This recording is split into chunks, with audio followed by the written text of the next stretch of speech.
Vocês estão felizes? Sim. Estão animados? Sim, com fome de Jesus. Foi bom ontem, né, velho? Caraca, eu acho que minha esposa conseguiu dividir bem melhor do que eu.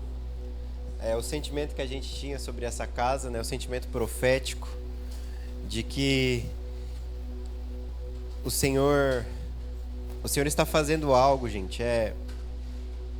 Eu creio muito espero que vocês me entendam. Desculpem os termos, tá? Porque às vezes eu sou um pouco complexo. Mas eu creio numa reforma profética que está acontecendo nos nossos dias. E essa reforma profética, ela vai parar de ter palavras específicas para homens e ela vai começar a ser sobre as palavras que o Messias tem e de que a igreja deve trabalhar pelas palavras proféticas que Jesus recebeu. Amém? Então, como que a tenda precisa fazer parte do que Deus está fazendo? Não é recebendo mais um comissionamento profético. É entendendo a profecia que está sobre o Filho do Homem e trabalhando para que essa profecia se cumpra. Não existe exercício profético mais poderoso do que esse, do que ouvir as palavras que Jesus ouviu e trabalhar por elas, amém? Então ontem a Cá falou um pouquinho sobre a fome que humilha. E eu creio que esse tempo é tempo de humilhação, amém? E Jesus está gerando isso em nós. Então, seja como a mulher cirofenícia, que é como um cachorrinho na mesa do seu dono. Amém? E hoje eu vou ser mais pastoral. Ontem a gente foi mais profético, né? Ontem a gente... Desculpa meu filho, gente. É um homem de lágrimas. Então... Ontem a Cá foi bem profética, dividiu um sentimento, né? Hoje eu quero ser bem pastoral e eu quero falar sobre uma consciência. E algumas coisas que o Senhor tem me falado pra gente dividir hoje com vocês, amém? Então abre comigo aí em Lucas 6.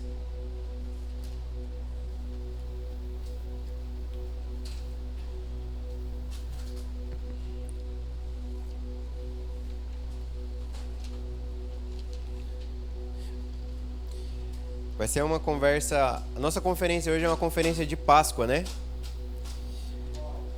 Eu queria falar um pouco sobre isso. Eu vou falar um pouco sobre processos e falar um pouco sobre Páscoa, sobre a ceia de Jesus, né? Vamos do versículo 12? Então Lucas 6,12 diz assim: Naqueles dias Jesus se retirou para o monte a fim de orar, e passou a noite orando a Deus, e quando amanheceu chamou a si os seus discípulos e escolheu 12 dentre eles, aos quais deu também o nome de apóstolos: Simão, a quem acrescentou o nome de Pedro, André, seu irmão, Tiago e João, Filipe e Bartolomeu, Mateus e Tomé, Tiago, filho de Alfeu, Simão, chamado Zelote, Judas, filho de Tiago, e Judas Iscariotes, que se tornou o traidor. Amém? Então, Jeff, o que é isso, né? Isso aqui é a separação dos 12 apóstolos, mas por que isso é tão importante dentro da construção bíblica? É porque são esses 12 homens que eles vão construir toda a história do Evangelho. Todo o Novo Testamento é construído debaixo da perspectiva desses 12 homens. Então, o que Jesus está começando aqui? Jesus está começando aqui a sua igreja, certo? Só que sempre que Jesus começa a igreja, gente, ele não começa simplesmente dando uma palavra de Deus para um indivíduo. Então o compromisso de Jesus não é simplesmente gerar a Karina. O compromisso de Jesus é gerar uma família, certo? Então, quando ele chama 12 homens, o que está intrínseco nisso? É que ele está chamando uma família e a partir da perspectiva da família ele está gerando processos para esses homens. Então, qual que é o seu nome? André. Chamei o André. Não adianta eu chamar o André sem a esposa dele. Por quê? Porque na esposa do André tem todos os processos que ele precisa ter para se tornar o homem que ele precisa ser.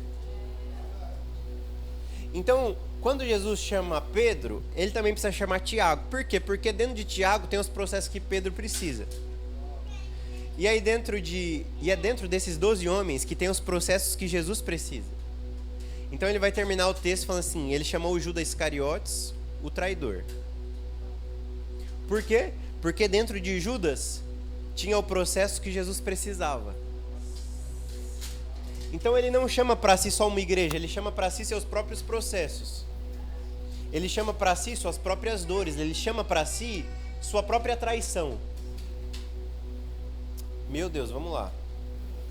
Então, se você fosse escolher amigos para andar com você, você escolheria amigos bonzinhos que não te ferissem no caminho. Mas o Evangelho decidiu fazer de outro jeito. Ele falou: escolhe os que também vão te ferir. Na verdade, principalmente os que vão te ferir, porque eles vão te dar processos. Então, quando Jesus corrige Pedro lá, que ele chama ele de Satanás, por que Jesus chama Pedro de Satanás? Porque Pedro estava arrancando o processo de Jesus. Jesus estava falando sobre um processo de crucificação, um processo da Páscoa. Só que Pedro não achou agradável que Jesus passasse por aquilo. Ele falou: não, Jesus, isso daí não vai ser agradável, isso não vai ser bom para você, eu preciso te poupar disso. Então, se for necessário, eu te arranco de lá. E ele chama ele de quê? De Satanás, de inimigo, de adversário. Adversário do quê? Adversário do propósito de Deus, adversário do Evangelho, inimigo de Deus, inimigo do Evangelho. Pesado, né? Mas pesado por quê? Não pesado por ser Satanás, pesado porque um homem está arrancando Deus do processo. Estão comigo? Só que por outro lado, tem um outro cenário, né? Que Judas está indo encontrar Jesus com seus discípulos no Monte das Oliveiras. E Judas fala assim para os soldados romanos, né? Aquele que eu der um beijo, esse é o que vocês estão procurando. Ele se aproxima de Jesus, ele recebe um beijo de Judas, Jesus o abraça e o chama de amigo. Por quê? Porque Judas estava provendo o processo. Judas estava provendo a Páscoa. Judas estava gerando o que era necessário para que Jesus fosse levantado como o cordeiro imolado. Glória a Deus, estão comigo? Meu filho chama atenção, né, gente? É pregador. Então, quando a gente pega esses 12 homens e eles estão gerando um processo, eu olho para a igreja e às vezes eu tenho muito receio, porque parece que a gente não é como Jesus, a gente não abraça processo, a gente foge de todos eles. Só que os processos, eles não... E, gente, de verdade, a gente tem processo que a gente mesmo se coloca porque a gente acha que é de Deus. Então tem processo que a gente fala: vou largar o emprego porque isso é processo de Deus. Creio que é processo de Deus e creio que alguns ouviram, mas os maiores processos, eles não estão simplesmente em renúncias, os maiores processos estão em pessoas. O processo que Deus quis te dar não é simplesmente te fazer renunciar a alguma coisa material da sua vida. Só de Deus ter te colocado na casa dos seus pais, Ele te promoveu processos poderosos, profundos e quase que insuportáveis. Glória a Deus. Glória a Deus. Mas a gente não quer esses processos, porque são comuns demais. Qual que é? Meu Deus, vamos lá, gente. Vocês precisam me entender, precisam entender o que eu estou falando. Qual que foi o jeito... Acho que pode deixar ali, irmão. Qual que foi o jeito de Jesus, de Deus Pai expressar o Filho? Foi colocando ele dentro da barriga de Maria. Para quê? Porque Maria e José dariam para Jesus o quê? Processo de vida. Eles dariam o evangelho porque Deus nasceu numa família e uma família teve que limpar a fralda, uma família teve que corrigir, uma família teve que cuidar. Isso aqui torna o evangelho. Só que a gente quer tirar Maria e José da história e falar só sobre os 3 anos ministeriais de Jesus, sobre o homem poderoso em obras. Mas mais poderoso que a história dos 3 anos é que esse homem nasceu numa casa e que ele tinha processos. É que esse homem escolheu 12 homens e dentro de cada um deles tinha o processo que cada um deles precisava. Então, não é hora da gente fugir de pessoas, gente. A igreja fugiu muito, a igreja está muito querendo um encontro angelical e está parando de buscar um encontro com pessoas. Pessoas que talvez vão carregar a traição que você precisa para ser parecido com Jesus. Então o que a comunidade Tenda precisa, Jeff? De gente ruim. Gente ruim, velho. É disso que a gente está precisando nesse tempo, gente ruim. Para eu chegar aqui onde eu tô, velho, foram muitos encontros com muitos traidores que me geraram o que eu precisava e que eu chamei de amigos. E teve muitos bajuladores que eu precisei chamar de inimigos. Vamos lá. Então, aqueles 12 homens andando, gente, eles eram a prova, e não eram 12 homens iguais, que vinham dos mesmos contextos sociais, que vinham da mesma construção cultural, não, eram homens de contextos sociais completamente diferentes. Um era cobrador de imposto, o outro era pescador, ou seja, o cobrador de imposto cobrava o pescador, e o pescador odiava o cobrador de impostos. Uma relação tranquila de viver, certo? Não, horrível, velho. Relação horrível, por quê? Porque o cobrador de imposto era judeu e estava explorando o povo judeu. Então, esse cobrador de imposto era o processo que Pedro precisava. Mas aí tinha Judas Iscariotes, que roubava o dinheiro dos próprios apóstolos que viviam do ministério. E aí Jesus, em vez de arrancar o joio, ele deixou crescer. Ele falou, é necessário que ele roube o dinheiro para que eu entenda também o coração de vocês. Então, gente, de verdade, o que a gente precisa nesses dias são dessas pessoas, desses processos, e o Senhor está promovendo como um pai essas pessoas. Mas a minha família não é legal. Glória a Deus pela sua família, é o processo que o Senhor te promoveu. Eu não preciso da comunidade Tenda e do irmão que tá. Não, você precisa dele, velho. Mais do que o pastor, mano. Meu Deus, vamos lá. A minha igreja precisa de mim? Até precisa. Mas mais do que eu, ela precisa dela mesma. Ela precisa dos outros 11. Jesus, mais do que ele precisava do Pai, parece heresia que eu tô falando, né? Ele precisava de Judas. Ele precisava de Pedro. Mas Pedro desconfiava dele toda hora Pedro levava Jesus para lugares que ele não queria ir. Judas levava Jesus para lugares que ele não queria ir. Mas esse era o processo da Páscoa. Jesus, meu Deus, vamos lá. Então a Páscoa não é um rito, Jeff? Não, a Páscoa é um processo que estava dentro dos 12 apóstolos. A Páscoa estava com aqueles homens. E aí agora a gente vai ler Lucas 22, a Páscoa. E quem estava na Páscoa? Os 12 homens.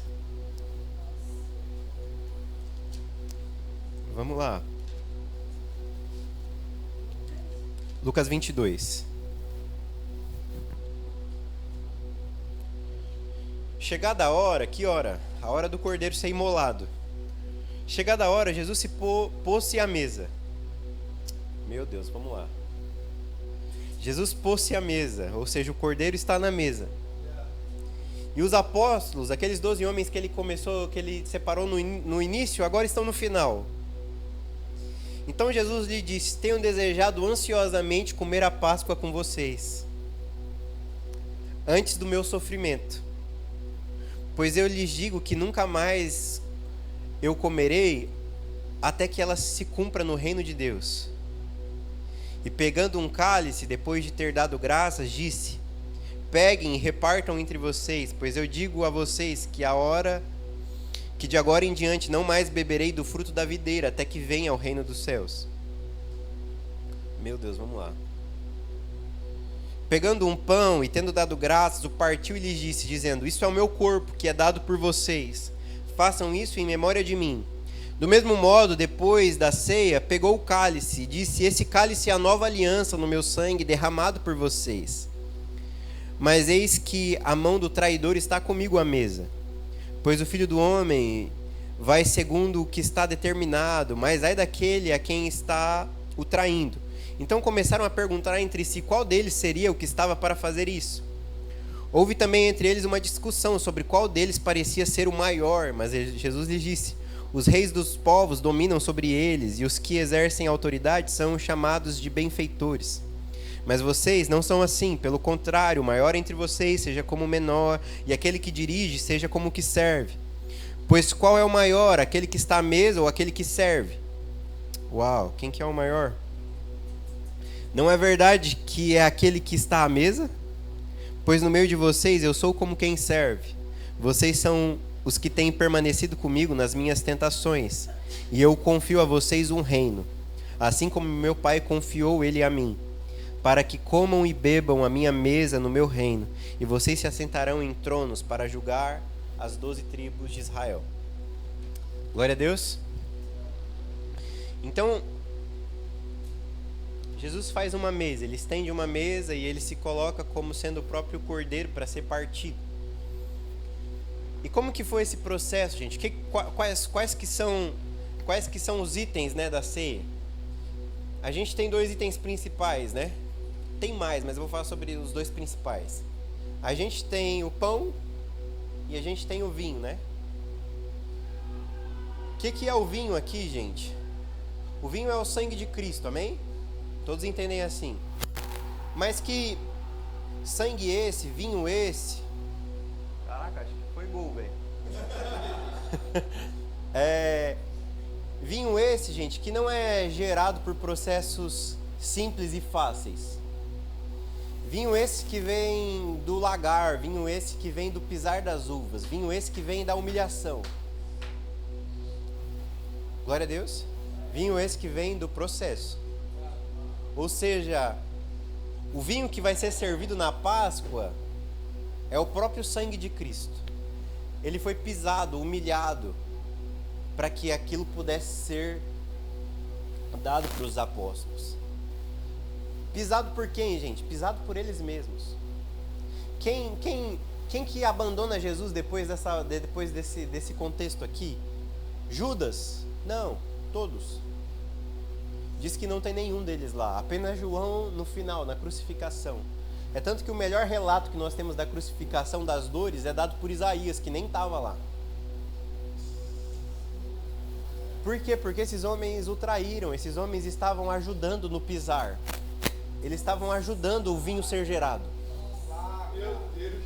Eles estavam pisando o lagar. Meu Deus. Qual que era o outro item? O pão.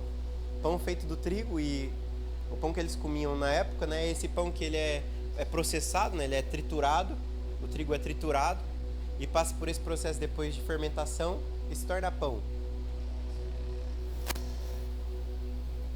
2 processos de dor. O que é o Monte das Oliveiras, gente? O Monte das Oliveiras é a expressão disso. É a expressão do... Que é um terceiro item também que a gente vai ter, mas que é o azeite, que também é azeitona, que também precisa ser espremida. Ou seja, quando Jesus senta e ele pega aquele pão, não é...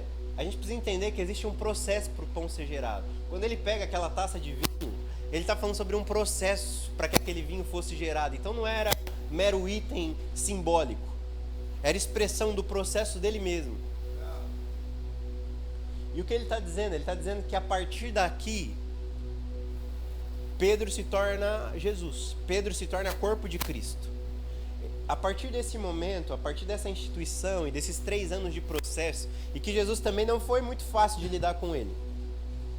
Jesus era o processo deles. E sendo o processo deles, ele não era um processo fácil. Meu Deus, vamos lá. Gente, não era legal andar com Jesus.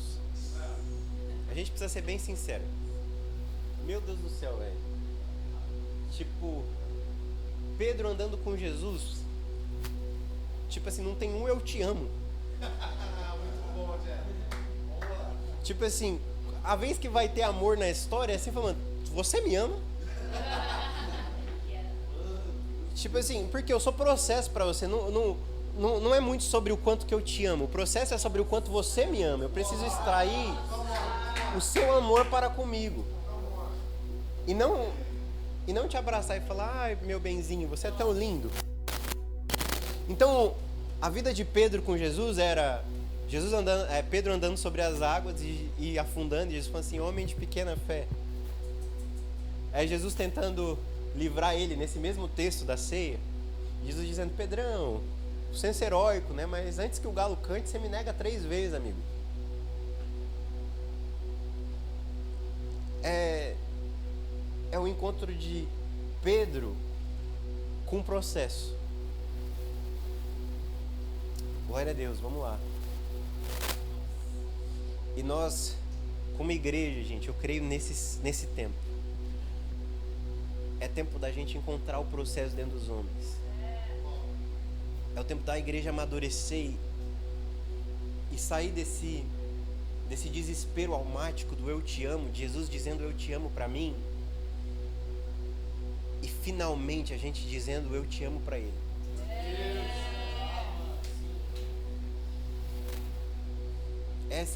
Essa é a história de Pedro. Como que eu sei que está maduro e pronto para o ministério? Não é se ele ouve meu eu te amo. Meu eu te amo foi...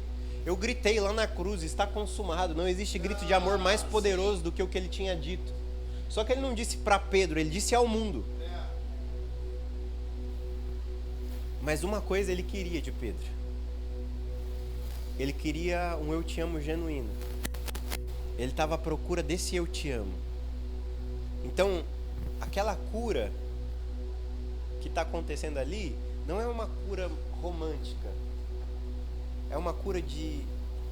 Você me disse que eu ia te trair, eu te traí mesmo, e eu abandonei tudo, e eu voltei para pescar, e você está aqui de novo, e com certeza você vai me corrigir mais uma vez. E aí você vem me buscar de novo, e você não vai dizer eu te amo, agora você está querendo saber o quanto que eu te amo.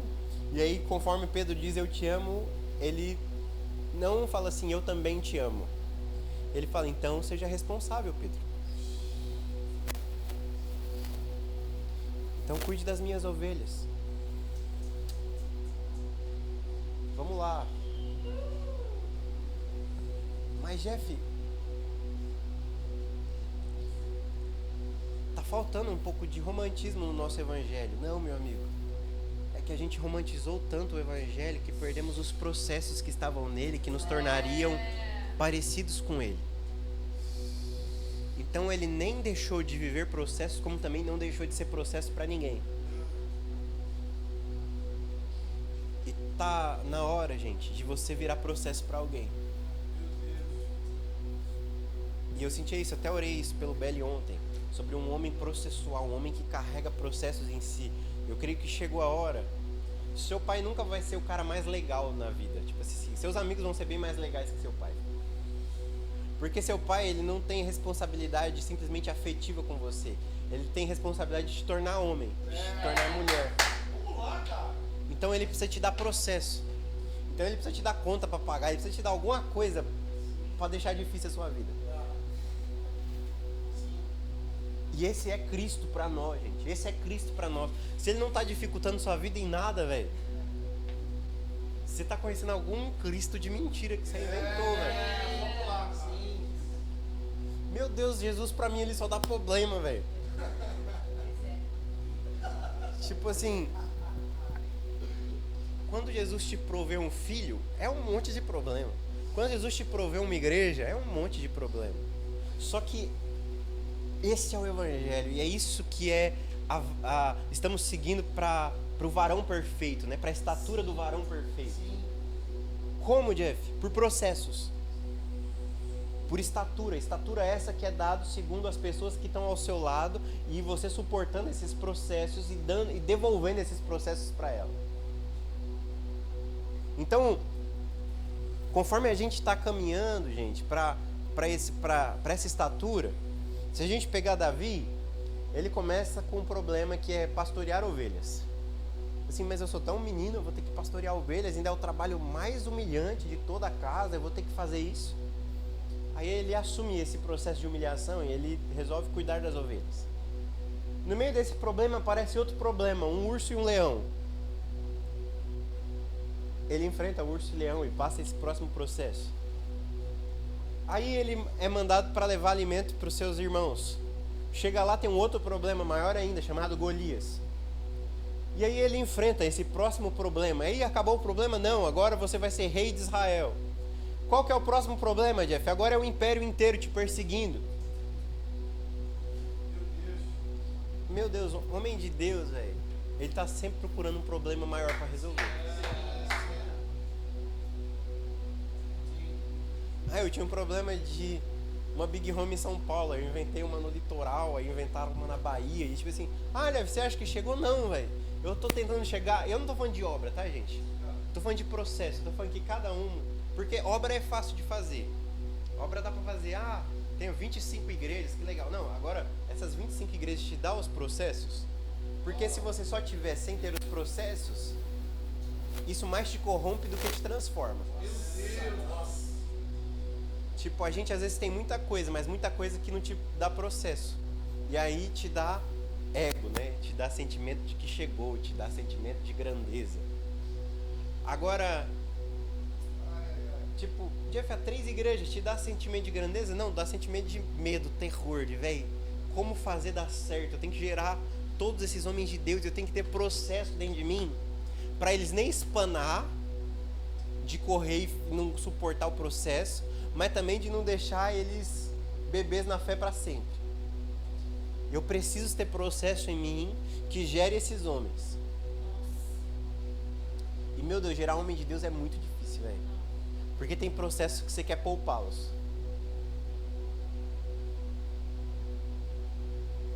O pai, gente, e aí talvez a maior heresia que eu vou pregar hoje. O pai precisou matar o filho. O pai precisou prover o processo de maior dor que o filho vai passar em toda a eternidade.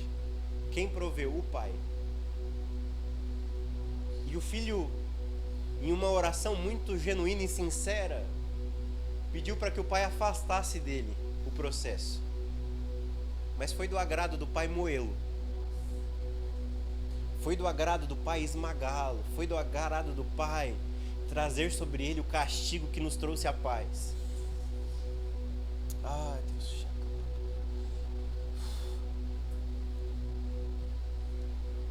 E eu creio que é esse o lugar de paternidade que a gente precisa entrar agora. Nós precisamos carregar os processos desse tempo. Todos os processos que o Petros precisa estão dentro de mim. Todos os processos que a minha esposa precisa estar dentro de mim.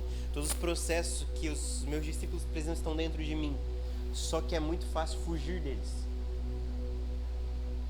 Porque ser homem processual, ser homem de dor, ser homem que promove dores, não é legal. Não é agradável. E quantos homens, gente, preferiram, nesse tempo vão preferir contar fábulas, vão juntar mestres para si mesmos, para que não deem mais processo e para que não precisem mais suportar a doutrina. Só que Páscoa é sobre isso. Páscoa é o processo de Deus. Por isso que precisa ser celebrado perpetuamente, porque a Páscoa não terminou. Vamos lá, meu Deus. A Páscoa não terminou, meus amigos. Quando Jesus fala sobre o amor de Pedro e arranca de Pedro o amor que ele precisava ter para com ele e a responsabilidade que deveria vir acompanhado disso, ele começa a contar para Pedro sobre um processo de morte que ele também sofreria. Porque quando o pão é partido e quando eu como de Cristo, a partir daquele momento eu me tornei como Cristo, eu estou me tornando da mesma natureza. E aí ele se diz ser cabeça em nosso corpo. Só que a ceia continua sendo partilhada até hoje. Ou seja, o corpo de Cristo, que agora não é só ele, porque ele agora se tornou cabeça. Corpo de Cristo que sou eu e você. Vamos lá, fica comigo. Corpo de Cristo que sou eu e você. Então o Beli vai comer de mim? Vai. Mas o que define se eu sou pão mesmo ou se eu sou mero trigo? O processo que eu passei. Todo mundo é trigo, todo mundo é uva. Agora, se você é pão e vinho, se você é alimento para alguém, o que define isso é o processo que você encarou. Já comi de muita gente que me deu contexto bíblico, contexto histórico, que fez exegese, mas eu não comia de Cristo, porque aquele processo não estava na vida, estava no intelecto. O que Cristo estava partilhando ali, o sacrifício que ele estava falando, não era mera informação, era processo vivo. Ele não estava dando um sangue de mentirinha, ele estava falando assim, esse vinho que eu estou dando para vocês vão ver daqui a pouco eu pendurado no madeiro e esse sangue escorrendo. Cruz essa que ele não se diz, meu Deus, vamos lá. Cruz essa que ele não separou para ele sozinho. Cruz essa que ele falou, vocês peguem a de vocês e me sigam. Porque o processo não é meu. O processo é da igreja, o processo é de todos aqueles que quiserem suportá-lo. Então que eu encontre vocês lá no Gólgota também, Pedro, Tiago, João. Tudo isso que eu estou gerando para vocês é cruz. Eu estou promovendo para vocês cruz, porque eu não preciso de vocês vivos, eu preciso de vocês mortos. Se vocês não ressuscitarem comigo, não é evangelho. Se só eu morrer, não é evangelho ainda. Vocês não são de Cristo, porque não é sobre a minha morte, é sobre a nossa morte. Evangelho não é Jesus pendurado no madeiro e você pegar um crucifixo e andar com ele no pescoço. Evangelho é você morto, evangelho é você crucificado, evangelho é você sofrendo o processo de Deus.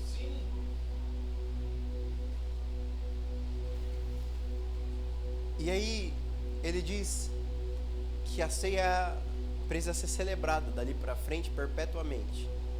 Desde Êxodo, a Páscoa é perpétua. Mas por que é perpétuo, Jeff? E o que torna a ceia que a gente faz nas nossas igrejas ceia? Você. Vamos lá. O que torna a ceia ceia? O processo que você está enfrentando. Se quando a gente... E como nós já pecamos nisso, gente? Como nós já partimos o pão por mero rito, sem ter pão nenhum na vida. Meu Deus! Jesus não estava fazendo um ritual.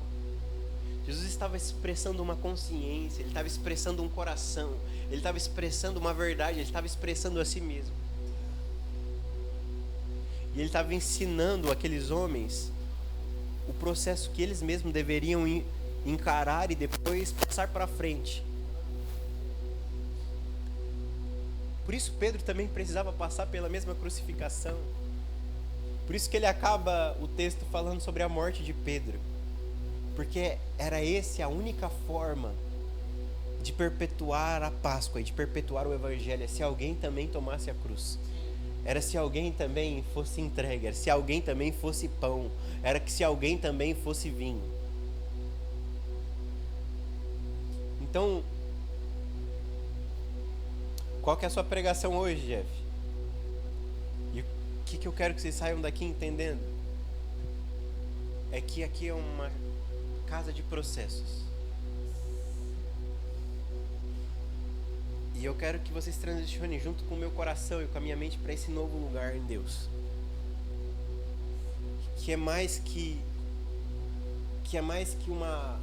a mesa de Jesus era mais que uma boa conversa. A mesa de Jesus tinha carne e sangue. Por isso era mesa. Mesa que não tem pão e vinho, gente, não é mesa.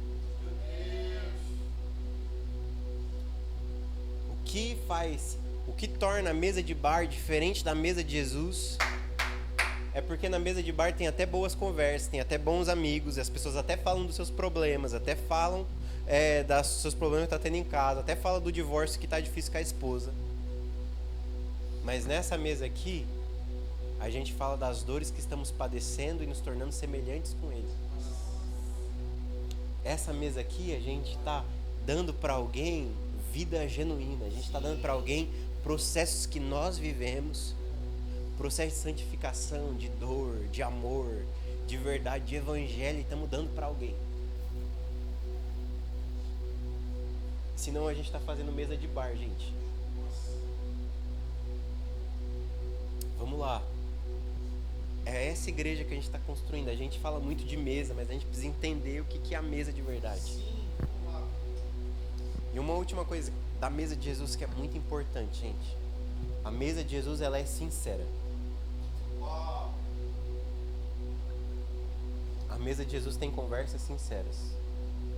E isso Jesus tem me ensinado muito ultimamente.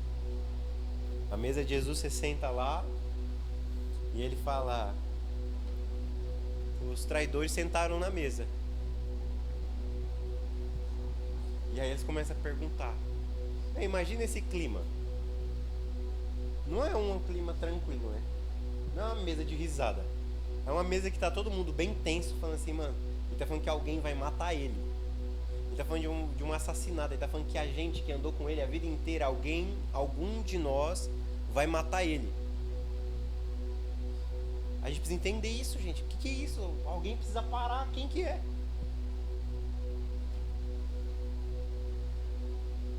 É uma mesa muito sincera. Tão sincera que começa a arrancar a verdade deles. Começa a arrancar quem eles realmente são. Jesus não tinha nenhum personagem naquela mesa. Todos eram de verdade. Apesar dos seus medos, apesar das suas dúvidas, apesar dos seus problemas internos, das suas crises de identidade.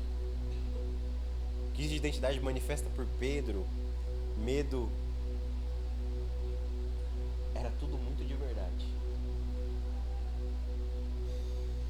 Então as mesas políticas precisam sair das nossas igrejas. As mesas que falam e não falam nada. Meu Deus, vamos lá. Mulher é boa nisso, velho. Você tem que ter mulher na sua igreja, velho. Tipo assim, às vezes eu vou cuidar de casamento. Aí eu falo assim, como que tá? O cara, tá um pouco complicado, a gente tá... Ele dormiu no sofá ontem. Já era, resolveu, velho. Elas não escondem, resolve. Minha esposa, se você quiser saber o que tá acontecendo lá em casa, pergunta pra ela. Não pergunta pra mim que eu minto. Então, é uma mesa sincera, gente. Primeira mesa que... Uma das primeiras mesas que acontecem na Bíblia, acontece lá... Essas mesas difíceis, né? Acontece lá em Caim e Abel. Eles vão dar uma oferta. Um mata o outro. E aí Deus chega para Caim e pergunta: Caim, onde que está seu irmão?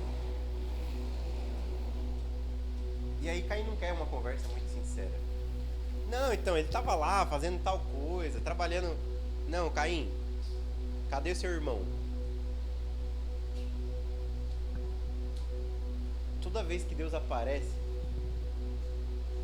ele é de verdade, gente. Ele não tem uma filosofia. Ele podia ter... Vamos lá, eu estou tentando passar a essência do evangelho para vocês. É que é difícil de explicar. Mas por que Jesus não pegou no meio da ceia e fez assim, gente, isso aqui é vinho, isso aqui vai ser uma ceia que vai ser daqui para frente, a gente vai criar o cristianismo. E aí todos os meses os cristãos de todo mundo vão se reunir para tomar esse copo de vinho que vai representar o meu sangue. E aqui também temos o pão, e o pão não tem uma aula sobre o que vai ser a instituição da ceia. É uma verdade, é Cristo de verdade, falando de uma conversa sincera, dizendo: vocês geraram os processos que eu precisei, vocês vão me trair vocês mesmos, eu nem precisei chamar alguém de fora. O processo da traição está dentro de vocês mesmos. E agora que vocês me moeram e me fizeram pão, agora que vocês me esmagaram, me fizeram vinho, eu vou ser colocado numa cruz. E é isso. E eu ressuscito ao terceiro dia. Bem de verdade. Cristo. Desse jeito, do jeito que Ele é. Suas palavras sempre sinceras e verdadeiras. E eu creio nesses homens que estão para nascer, gente. Eu creio que a liderança do Brasil vai mudar, gente. A gente vai começar a ser de verdade. Eu creio nos processos que vão ter dentro de mim pro Belly. E eu creio nos processos que vão ter dentro do Belly para mim. igual um casamento mesmo, sabe um casamento? Casamento é coisa, lugar de processo, lugar de você ser severamente punido por Deus. Olha, por quê? Porque você é ruim, velho. Porque você é mentiroso, porque você é invejoso. Aí no casamento fala, não, você tá mentindo. Glória a Deus, velho. Glória a Deus você tem uma mulher de Deus do seu lado pra falar que você mentiu. Ah, Deus. Glória a Deus, porque você tem alguém de verdade do seu lado pra falar, você precisa mudar, isso aí não é Cristo. E aí pastor, gente, virou uma figura muito legal de abraço e não de processo. Mas pastor precisa virar figura de processo, não de abraço. Meu Deus, tá pesado, né?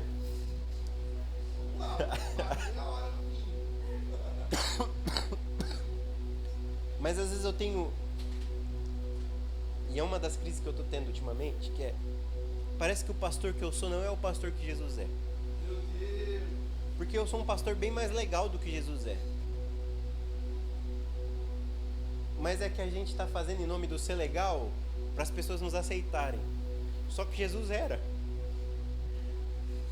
Jesus era de verdade, era um bom pastor. E ele não tem dúvida nenhuma, não tem crise de identidade, ele sabe que é um bom pastor. Mas ele fala o que precisa ser falado. Ele gera o processo que precisa ser gerado. Ele empurrou todos eles para a cruz. Tipo assim, literalmente, gente. É muito bonitinho falar da cruz no sentido filosófico da parada, né? De renúncias internas só. Mas ele empurrou todos eles para a morte literalmente.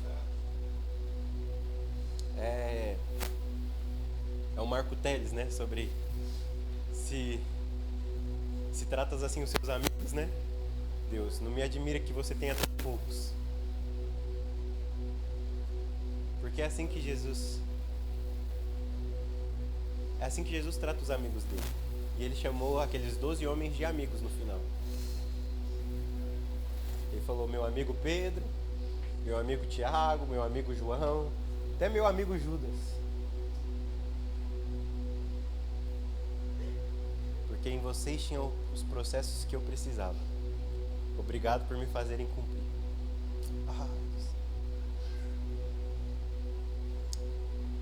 Deus. Então obrigado minha amiga Karina.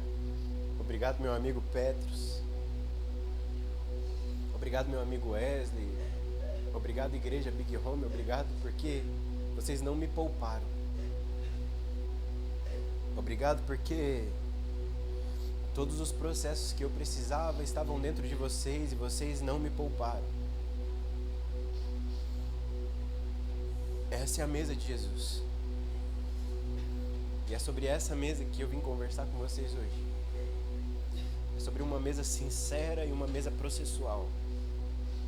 Uma mesa de cruz, uma mesa que vai até o fim, até que seja gerado em vocês pão e vinho. E meu compromisso com a igreja Tenda é que o Senhor gere em vocês pão e vinho. Que os processos necessários para esse tempo não os falte. Que não falte a poda, que não falte o pisar, que não falte o lagar, que não falte o espremer das azeitonas. Porque só assim a gente vai ter uma igreja verdadeira. E é essa igreja que Cristo sonha ver. Glória a Deus. Fiquem de pé comigo.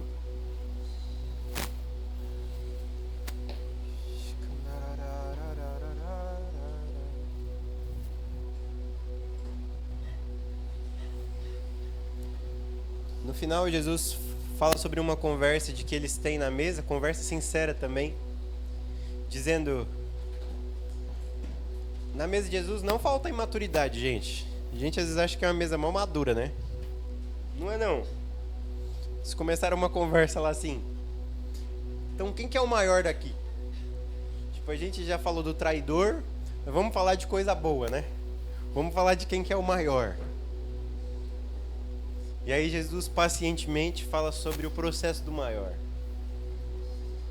Aí ele fala assim: todo maior serviu mais. todo maior foi o mais servo. O maior daqui hoje é eu. Você, Jesus, é porque eu decidi me colocar à mesa para vocês comerem. O cordeiro se pôs à mesa. Mas ele está dizendo que ele quer ser maior que os discípulos? Não, ele está dizendo que vai chegar uma hora que vocês vão se pôr à mesa também. Está dizendo, uma hora façam o que eu estou fazendo. Promovam uma mesa e deem a eles pão e vinho. Deem a eles o processo da vida de vocês. Que eles bebam do que vocês são. E um dia eles promoveram mesa. Mesa essa, gente, que a gente precisa acessar por revelação. Está na hora da gente acessar mesas por revelação. Sabe de uma coisa? O texto que a gente lê da ceia não foi escrito por aqueles homens.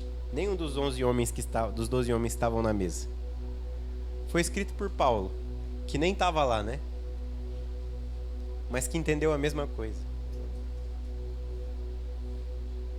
Paulo que nem viu, mas viu. Não sentou naquele dia, mas aqui dentro ele tinha entendido. Aqui dentro ele tinha vivido aquele momento. E ele diz, eu preciso comer da carne e do sangue, eu preciso partilhar da minha carne e do meu sangue. Olha para sua casa e veja os processos dela. Olhe para sua igreja e veja os processos dela. E olhe para os homens que estão ao seu lado e gere os processos que eles precisam. Não seja um covarde. Jesus, nós...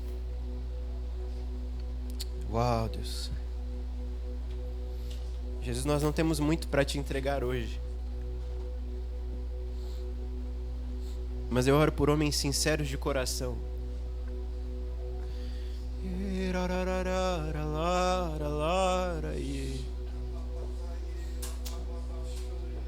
Uau. Os processos desse tempo, Jesus, nós pedimos. Nós não queremos mais escapar dos processos, Jesus. Me perdoa por escapar dos processos que a minha esposa me promoveu, Deus. Me perdoa por escapar dos processos que meu filho me promove. Me perdoa por tentar fugir dos processos que a minha igreja me promove, Jesus.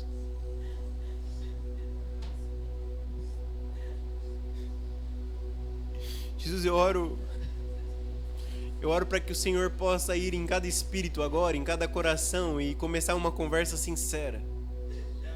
Uau!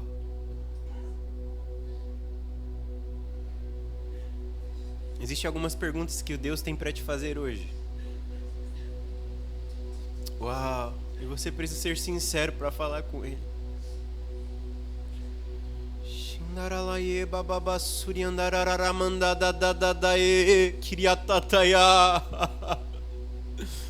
Vamos lá, meus amigos. Nós fugimos de processo durante tanto tempo, mas o Senhor quer te fazer pão e vinho. Ei! O Senhor quer fazer de você pão e vinho. O Senhor quer te fazer um homem de processos. O Senhor quer te fazer Páscoa. O Senhor não quer que você tome mais uma ceia na sua igreja. O Senhor quer te fazer cordeiro. Ei! O Senhor não quer mais um rito religioso. O Senhor quer que você se torne pão e vinho. Você achou duro demais até aqui, mas os problemas daquele que está perseguindo a estatura do varão perfeito só tendem a crescer. Então, se comprometa com o próximo processo. Ei! Jesus está sendo bom conosco. Oh, o Senhor está gerando as mesas. Ele está promovendo mesas sinceras. Jesus, nós aceitamos a mesa desse tempo. A mesa de Jesus. A mesa de Jesus tem pão e vinho. Tem uma alegria que veio de um processo. Existe um alimento que veio de um processo. Uau, Deus, eu sinto Jesus tocando na alegria de vocês. Uma alegria que veio de processo. O vinho na Escritura sempre representou alegria, sempre representou festa. Uau! Mas a gente se alegrou com coisas da alma, com coisas da carne. O Senhor quer gerar uma verdadeira alegria. Um processo que vai promover uma verdadeira alegria dentro de nós. Deus, amadureça as almas da sua igreja hoje. Amadureça os homens almáticos da sua igreja hoje. Ei! Processos, Deus, é isso que nós oramos sobre a sua igreja. Uau, até que saia do coração, até que saia do espírito, o eu te amo que Pedro te deu. O eu te amo desse tempo. Que o Senhor gere em nós o eu te amo verdadeiro, o eu te amo que veio do processo, que veio da vergonha, que veio da humilhação, mas um eu te amo verdadeiro, um eu te amo humilde, um eu te amo manso, um eu te amo de quem entendeu o Evangelho. É esse eu te amo que nós pedimos hoje, Deus. É esse eu te amo que nós queremos promover dentro de cada Pedro que está se reunindo aqui. Ei! Nós não viemos buscar o seu eu te amo hoje, Jesus. Nós viemos para ter uma conversa sincera. Uma conversa com você, Deus. Nós não queremos mais renunciar o que você não pediu.